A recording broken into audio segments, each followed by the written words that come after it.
500,000. And as you can see guys, yung limit ko na 20,000, ginawa niyang 500,000 sa pagta-transfer. Kaya siya nakapag-transfer ng 500,000 sa isang iglap lang. 6 PM niya ginawa ngayon. Ayan, November 20, 2023, 6 PM niya ginawa. As in, yung 20K na limit ko, ginawa niyang 500K. Pero dahil nga kung tutusin, engot pa rin siya dahil transfer niya yung sa East West Bank or Rural Bank. So, kagaya yan ng mga bank like BPI, mga ganyan. So, basically, may mga information siya doon. May ID siya na present doon para magkaroon siya ng bangko.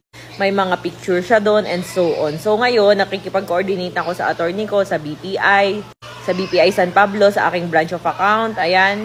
At sa media, ayan, pati sa GMA, marami na po akong kausap, marami na lumapit para sa interview about dyan sa nangyari. At naka-coordinate na rin po ako sa kakilala namin sa NBI. So, ayan guys. Alam mo, para sa akin, medyo maliit lang yung 500,000. Pero syempre nalulungkot ako dahil talagang wala akong kinalaman. Never ako nag-click ng